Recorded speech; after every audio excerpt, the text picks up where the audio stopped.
அடுத்தது, நிக்காக முடிந்த பிறகு மனைவியை சந்திக்கும் போது மனைவியின் நெற்றியில் கை வைத்து கீழே உள்ள துவாவை ஓத வேண்டும் என்று வருகிறது. அல்லாஹும்ம இன்னி அஸ்அலுக ஹைரஹா வ ஹைரமா ஜபல்தஹா அலைஹி வ அஊது பிக மின் ஷர்ரிஹா வ மின் ஷர்ரி மா ஜபல்தஹா அலைஹி. பொருள், யா அல்லாஹ், உன்னிடத்தில் நான் அவளிடத்தில் நன்மைகளையும் அவளை நீ எந்த நன்மையுடன் படைத்தாயோ அந்த நன்மைகளையும் கேட்கிறேன். மேலும் உன்னிடத்தில் அவளின் தீங்குகளை விட்டும் அவளை நீ எந்த தீங்குகளை கொண்டு படைத்தாயோ அந்த தீங்குகளை விட்டும் பாதுகாவல் தேடுகிறேன். இப்னு மாஜா. இந்த ஹதீஸின் பிரகாரம் இந்த ஒரு துவா ஓதுறாங்களே, இது சரியா அப்படிங்கிறது இந்த கேள்வி கேட்குறார். அதாவது கல்யாணம் பண்ண உடனே ஃபஸ்ட் நைட்டில் நைட்டில் என்ன செய்யணும், மனைவியை சந்திக்கும் போது அவர் நெத்தியில் கையை வச்சு என்ன செய்யணுமா, இறைவா இவளிடமிருந்து என்னை இவள்கிட்ட உள்ள நன்மை எனக்கு கொடு, இவளிடமிருந்து என்ன நன்மைகள் வரணும்னு ஏற்பாடு பண்ணியிருக்கிறேன் அதெல்லாம் எனக்கு கொடுத்துரு, இவளுடைய கேடுலேருந்து என்னை காப்பாற்றிரு அப்படின்னு சொல்லிட்டு ஒரு பெண்ணை பார்த்துட்டு அதை சொல்லிட்டு தான் நீங்கள் குடும்ப வாழ்க்கையில் ஈடுபடணும் அப்படிங்கிற ஒரு ஹதீஸ் இருக்குது. இந்த ஹதீஸு திருமணத்தின் பிறகு ஓத வேண்டிய துவாங்கிற பேரில் துவாக்கள்ங்கிற நூல்கள்ல எல்லாம் இது எழுதியிருப்பாங்க. துவாக்கள் தொகுப்புங்கிற புக்கிலெல்லாம் எழுதியிருப்பாங்க.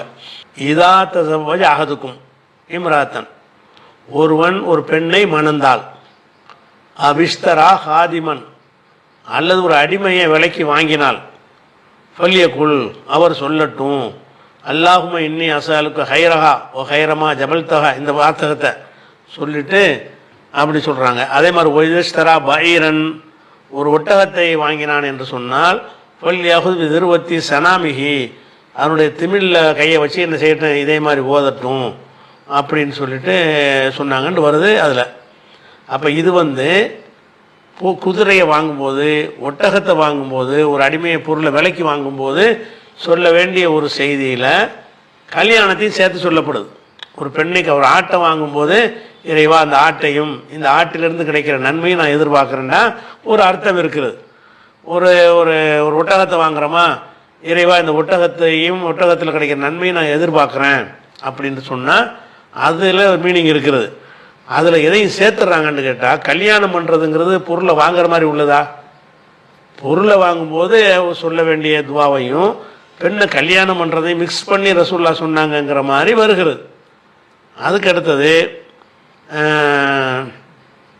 இப்னு மாஜாவில் என்ன வருதுன்னு கேட்டால், இதஸ்தரா ஆகதுக்குமுல் ஜாரியத்தை, நீங்கள் இப்னு மாஜாவில் உள்ள ஹதீஸ்ன்னு போட்டிருக்கிறீங்கல்ல, அந்த இப்னு மாஜாவில் எப்படி வருதுன்னு கேட்டால், இதஸ்தரா ஆகதுக்குமுல் ஜாரியத்தை, உங்களில் யாராவது ஒரு அடிமை பெண்ணை விலைக்கு வாங்கினால், ஒரு அடிமை பெண்ணை விலைக்கு வாங்கினால் இந்த துவாவை செய்யட்டும் அப்படின்னு வருது. அப்போ விலைக்கு வாங்குறது சம்பந்தமாக உள்ள ஒரு விஷயத்தை கொண்டாந்து கல்யாணம் பண்ணும்போது இதை சொல்லணும்னு எடுத்துக்கொள்ள முடியாது. இன்னும் சொல்ல போனால் மனிதர்களையும் ஆடு மாடுகளையும் சமமாக பார்க்குற மாதிரியான ஒரு சித்தாந்தம் சரி கிடையாது. ஒரு ஆட்டை வாங்குறோம்னு கேட்டால் அந்த ஆடுங்கிறதுக்கு அறிவு கிடையாது. வணங்குதா? ஆட்டை நம்ம வழி கெடுக்க முடியாது, நம்மளுக்கு ஆடு கேடு செய்யும். அப்படிப்பட்ட ஒரு விஷயம். மனிதர்களை பொறுத்த வரைக்கும் இவனிடமிருந்து அவளுக்கு பாதுகாப்போம், அப்போ அவளிடம் இவனுக்கு பாதுகாப்போம், ரெண்டு பேருமே கெடுக்கலாம்ல. ஒரு மனைவியிடம் கேடு வரக்கூடாதுன்னு கணவன் சொல்கிற மாதிரி இந்த கணவனால் கேடு வரக்கூடாதுன்னு மனைவியும் சொல்லணுமா இல்லையா? ஏன்னா ரெண்டு பேருக்கு மனிதர்களாக இருக்கிறாங்களே, ஒருத்தர் வழி எடுத்துருவாங்களே. அப்படிங்கும் பொழுது இவர் மட்டும் என்ன நல்ல ஒரு உத்தமர் மாதிரி, அந்த பெண்ணிடம் தான் கேடு இருக்கிற மாதிரி அவள்கிட்ட இருந்து பாதுகாப்பு தேடுறேன் அப்படி தானே வருது. நீங்கள் ஆட்டுக்கு சொன்னீங்க மாட்டுக்கு சொன்னீங்கன்னா ஒன் சைடு இருக்கலாம். ஏன்னா ஆடு மாடு நம்மளை வழி எடுக்காது, நம்மளுக்கு அதில் கேடு வராமல் இறைவா காப்பாற்றின்னு சொல்லும் பொழுது ஆடு மாடுகள் பொருள்களை வாங்கும் பொழுது இந்த வார்த்தையை சொல்லலாம் என்பதை அது ஒரு பொருத்தமானதாக இருக்குது. அதே நேரத்தில் ஒரு பெண்ணை கல்யாணம் பண்ணும்போது இவள்கிட்ட நன்மை எதிர்பார்க்குறேன் அப்படின்னு சொன்னீங்கன்னா, அப்போ அவள் உங்கள்கிட்ட இருந்து கேடு வராமல் அவளுக்கு பாதுகாப்பு வரணுமே, டூ சைடு வரணுமே. டூ சைடு வராமல் நீங்கள் மட்டும் அதை பாதுகாப்பு தர்றீங்கன்னா நீங்கள் பரிசுத்தவான் மாதிரி, அவள்கிட்டனால உங்களுக்கு கேடு வருதுங்கிற மாதிரி அர்த்தம் வருதா இல்லையா? அப்படி ஒரு கல்யாணத்தின் போது அப்படி சொல்ல அது உங்களுக்கு நியாயமாக தெரியுது. அது ஒரு பெண்ணை பார்த்துக்கிட்டு ஒரு ஆடை வாங்கும்போது சொல்கிற மாதிரி வாசகத்தை கல்யாணம் பண்ணும்போது சொல்லுன்றாங்க. ஒரு ஆட்டை வாங்கும்போது அப்படி தான் அந்த அதிசரி அபுதாவுடைய வாசகத்தில் வருது.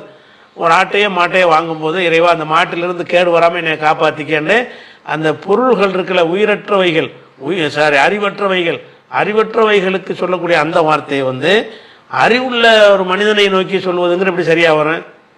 அப்போ வந்து இவர் விலைக்கு வாங்கலையே, கல்யாணம் பண்ணுற ஒரு அக்ரிமெண்ட் தானே.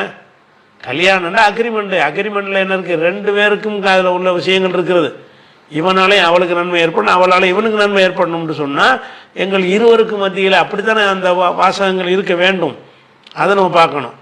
அதே மாதிரி வந்து உதாரணமாக ஒரு ஹதீஸ் என்ன வருதுன்னு கேட்டால், ஒரு மனிதர் தொழுது கொண்டிருக்கும் பொழுது அவர் குறுக்கே வந்து நாய் போணுச்சின்னு சொன்னால், கழுதை போணுச்சின்னு சொன்னால், பெண் போனால் என்றால் தொழுகை முறிஞ்சிரும் ரசூலுல்லாஹ் சொன்னதாக ஒரு செய்தி அறிவிக்கிறாங்க. இது ஹதீஸுக்கு தாவில் பரவலாக இருக்கிற ஒரு ஹதீஸ். நம்ம தொழுதுகிட்டு இருக்கிறோம்னா குறுக்க ஒரு பொம்பளை போயிட்டாங்க, நம்ம தொழுகை முறிஞ்சிடும். குறுக்க ஒரு நாய் போகுது, நம்ம தொழுகை முறிஞ்சிடும். குறுக்க ஒரு கழுதை போகுது, நம்ம தொழுகை முறிஞ்சு போயிடும்னு ஒரு ஹதீஸை அறிவிக்கிறாங்க. இந்த ஹதீஸை ஆயிஷா நாய்க்கு வந்து கவனத்துக்கு வருது. வந்தவொன்னு என்ன செய்கிறான்னு கேட்டால் ஆயிஷா நாய் சொல்கிறாங்க, ஆதல்த்து மூணாபில் கல்வி உள்ள ஹிமாரி, பெண்களாகி எங்களை வந்து நாய்க்கும் கழுதைக்கும் ஒப்பாக்கிட்டீங்களா? நாய் போனதும் கழுதை போகிறதும் நாங்கள் போகிறதும் ஒன்றா? நாய் கழுதையோட எங்களே பிடிச்சி மனுஷனை இப்போ சேர்க்குறீங்க. ஆயிஷா என்ன செய்கிறாங்க, மனிதன்கிறதுக்கு தனி நிலைப்பாடு, கழுதை குதிரைக்கு நிலைப்பாடு வேறு. கழுதை போனால் குதிரை போனால் தொழுகை முறிஞ்சிடும்னா அது ஓகே. அப்போ பெண் போனாலும் முறினா பொம்பளை எந்த நிலையில் வைக்கிறீங்க? நாய் மாதிரி கருதுறீங்க, கழுதை மாதிரி கருதுறீங்க. அதானே உங்கள் நிலை. இப்போ ரசூலுல்லாஹ் சொன்னாங்கன்னு சொல்கிறீங்க என்று மறுக்கிறாங்க. எப்படி மறுக்கிறாங்க? அதல்த்து மூணா பில் கல்வி உல் ஹிமாரி, கழுத நாயோடு எங்களை சமமாக்குறீங்களா என்று சொல்லிவிட்டு, நானே ரசூலுல்லாஹ்வுக்கு முன்னாடி குறுக்க படுத்து கிடப்பேன், ரசூலுல்லாஹ் தொழுவாங்க, குறுக்க படுத்து கிடக்கிறனால அது அவங்க தொழுகை பாத்திலாகலை, நான் சமயத்தில் அதை கட்டிலிருந்து இறங்கி கீழே போயிடுவேன் அப்படிலாம் சொல்கிறாங்க. அப்படி இருக்கும் பொழுது நான் பெண்கள் குறுக்க போனால் தொழுகை முறியும்னா ரசூலுல்லாஹ் தொழுகை முறிஞ்சிருக்கணுமே, அப்படி முறியலையே, நான் வீட்டில் குறுக்க நான் இருந்திருக்கிறேனே அப்படின்னு சொல்லி ரசூலுல்லாஹ் சொன்னதாக புகாரில் 508வது ஹதீஸில் இருக்கிறது. அப்போ அந்த மாதிரி வந்து இதே மாதிரி 519வது ஹதீஸ்லையும் இதே விஷயம் இருக்கிறது. அப்போ இதில் என்ன நம்ம கவனிக்கணும்னு கேட்டால், இந்த செய்தியில் வந்து கல்யாணத்தின் போது ரெண்டு பேரும் சேர்றாங்க. ரெண்டு பேரும் சேரும் பொழுது இவனாலையும் அவளுக்கு நன்மை ஏற்படலாம், கேடு ஏற்படலாம். அவனாலையும் இவனுக்கு நன்மை ஏற்படலாம், கேடு ஏற்படலாம். அப்படிப்பட்ட ஒரு விஷயம் தான் கல்யாணங்கிறது. ரெண்டு மனிதர்கள் கல்யாணம் பண்ணக்கூடிய ஆணும் பெண்ணும் மனிதர்களாக இருக்கிறாங்க. மனிதர்களாக இருக்கும் பொழுது இவள்னாலே அவனுக்கு கேடு வரலாம், இவனாலே அவளுக்கு கேடு வரலாம். நன்மை அப்படித்தான். அப்படி இருக்கக்கூடிய நேரத்தில் இவர் மாத்திரம் என்ன செய்வாராம், ஆடு மாடு மாதிரி நினச்சிக்கிட்டு இதிலிருந்து வரக்கூடிய கேடை விட்டு என்னை பாதுகாத்துரு அப்படின்னு ஆம்பளை சொல்லுவார்னு கேட்டால், அப்போ என்ன அர்த்தம்? பெண்களால் தான் கேடே வரும், அதுலேருந்து காப்பாற்றணும். பெண்களுக்கு ஆண்களால் கேடு வருமே, அதுக்கு ஒன்றையும் காரணம் அப்படி இருக்காது. இஸ்லாமிய வழிகாட்டுது அப்படியே இருக்கு. அதே நேரத்தில் புகாரில் 141வது ஹதீஸ் எடுத்துக்கிட்டிங்கன்னு சொன்னால்,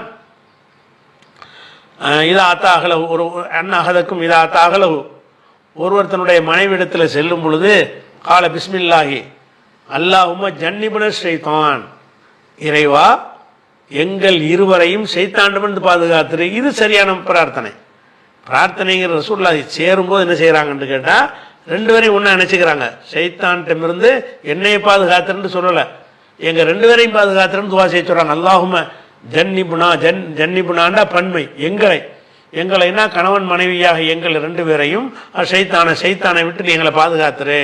ஓ ஜன்னிபி சைத்தான மா ரசக்குத்தனா, எங்கள் ரெண்டு பேருக்கு வழங்குற அந்த குழந்தைகள் விஷயத்திலையும் சைத்தானை விட்டு பாதுகாத்துரு என்று சொல்வார்களே. ஆனால் ஓ குலிய பைனகுமா வலதும், அதுக்கு பிறகு இந்த ரெண்டு பேருக்கு ஒரு பிள்ளை கிடைக்கும் என்று சொன்னால் லம்ய நுர்ரஹு, அந்த குழந்தைக்கு பாதிப்பு ஏற்படாது. அதனால கல்யாணத்துக்கு மனைவியோட சேரும் பொழுது அல்லாஹும்ம ஜன்னிபுன சைத்தானு ரெண்டு பேரும் சொல்லணும். இப்போ இறைவா சைத்தானை விட்டு எங்களை பாதுகாப்பு, ரெண்டு பேரும் சைத்தான்ட்டு பாதுகாப்பு தர்ற மாதிரி வந்தால் தான் அது வந்து ஒரு மனிதர்களுக்கு செய்கிற ஒரு போதனை மாதிரி இருக்கிறது. ரெண்டு பேரும் அப்படி இருக்கும். அந்த அது எப்படி வருதுன்னு கேட்டால், நெத்தியில் கை வச்சுட்டு ஒரு பொருள் மாதிரி ஆடு மாடை பிடிச்சி சொல்கிற மாதிரி நிலையில் வச்சுக்கிட்டு இவரிடமிருந்து வர்ற கேட்டில் தான் நீ பாதுகாத்துரு அப்படின்னு நாளில் போய் சொன்னீங்கன்னா வெறுண்டு ஓடிட மாட்டா. ஏன்னா கல்யாணம் பண்ணி ரெண்டு பேரும் சந்தோஷமாக இல்லைறது நுழைய போகிறோம், நம்ம நெத்தியை பிடிச்சிக்கிட்டு என்ன செய்யறான், இவன் இவரிடமிருந்து ஒரு இறைவா நான் உன்ட்ட பாதுகாப்பு தர்றேன். அப்போ ரெண்டு பேரும் செஞ்சுக்கிட்டாங்கன்னா அந்த விருண்டு ஓட மாட்டாங்க. இவன் மட்டும் செஞ்சானா என்ன வரும், இது இவர் ரொம்ப பரிசுத்தவான்மா, நம்ம மக கெட்ட மாதிரி நம்மள்ட்ட பாதுகாப்பு தேடுறாரு, நம்ம என்ன செய்தானா அப்படிங்கிற மாதிரி ஒரு நினைப்பாள இல்லையா. சைக்காலஜிக்கலாக என்ன ஏற்படும், ஒரு விதமான ஒரு வெறுப்பு தான் ஏற்படும். இல்லறத்தில் சந்தோஷமாக நுழையக்கூடிய நேரத்தில் வந்து பெண்ணுக்கு வெறுப்பேற்றக்கூடிய வகையிலேயே ஒரு போதனை ரசூலுல்லாஹ் சொல்லுவாங்க. அதனால இது ஆடு மாடு வாங்குறதுக்கு உள்ள ஒரு துவா, அதில் கல்யாணத்தையும் யாரை சேர்த்து விட்டாங்க, அவ்வளோதான். இது ஆடு மாடு வாங்குறதுக்கு உள்ள துவா தானே தவிர, ஆடு மாடு வாங்கும்போது இறைவா அந்த ஆட்டை வாங்குறேன், இதுலேருந்து நல்லதுக்கு எனக்கு நல்லதும் இருக்கும் கெட்டதும் இருக்கும், இது நல்லது எனக்கு பயன்பட செய்வாயாக அப்படின்னு கேட்குறதுக்கு அந்த அளவுக்கு உள்ளதை நம்ம ஏற்றுக்கிற முடியும். அதில் பெண்ணை கல்யாணம் பண்ணும்போது இப்படி செய்வாயான்னு சொன்னீங்கன்னு சொன்னால், பெண்ணு வந்து ஆடு மாடு இல்லையே, ஆடு மாடு வந்து டூ சைடு கிடையாது, அதுக்கு அறிவு கிடையாது. அது அது அது நம்மள்ட்ட பாதுகாப்பு தேட வேண்டிய அவசியம் இல்லை. மனிதன்கிறவன் வந்து இவனும் அவள்கிட்ட பாதுகாப்பு தேடணும், அவள் இவன்கிட்ட பாதுகாப்பு தேடணும். அப்போ ஏன் அதுக்கு எங்கே துவாப்ப? பெண்கள் என்ன செய்யணும், இறைவா இந்த புருஷனை கல்யாணம் பண்ணுறேன், இவன்கிட்ட நன்மை ஏற்படுத்திதா, இவன்கிட்ட கேட்டிலேருந்து நீ பாதுகாத்துன்னு கேட்டால் அப்படி நல்லா இருக்குமா? அப்படி தானே வரணும், நியாயமாக வந்தா. அதனால் இது வந்து அந்த துவா வந்து ஆடு மாடுக்கு உள்ள ஒரு விஷயத்தை கொண்டு மனிதனோட ஒப்பிட்டு வர்ற விஷயங்கள்லாம் ஏற்றுக்கிற முடியாது. இஸ்லாம் அப்படி சொல்கிற அவருடைய பார்வை அப்படி கிடையாது, அதை நம்ம விளங்கிக்கணும். அதே மாதிரி வந்து புகாரில் அந்த ஹதீஸ் வந்து 2 பேரும் சேர்ந்து இப்போ சேத்தாண்ட பாதுகாப்பு தேடணுங்கிற ஹதீஸ் வந்து 3271, 6388, 7396 + 141 இவ்வளோ இடங்களில் இந்த ஹதீஸ் இருக்கிறது. அதே மாதிரி வந்து ரசூலுல்லாஹ் என்ன செய்கிறாங்கன்னா, குடும்ப வாழ்க்கை பற்றி சொல்லும் பொழுது புகாரில் 7138வது ஹதீஸில் வருகிறது, ஒல் மர்அத்து ராயியத்துன் அலா அஹ்லி பைத்தி ஜௌஜிஹா, ஒரு பெண் என்பவள் தன் கணவனுடைய வீட்டார் மீது பொறுப்புள்ளவளாக இருக்கிறாள், வீட்டையெல்லாம் நிர்வகிக்கும் பொறுப்புள்ளவளாக இருக்கிறாள். வலதிஹி, இவனுடைய குழந்தைக்கும் அவள் பொறுப்பாளியாக இருக்கிறாள். ஒஹிய மசூலத்து நன்ஹும், இவர்களை பற்றி அவளுக்கு விசாரிக்கப்படுவாள். பெண் என்பவள் வந்து ஒரு பொறுப்பு கொடுக்கப்பட்டவளாக இருக்கிறாள். ஆடு மாடுகள் பொறுப்பு கொடுக்கப்பட்டது கிடையாது.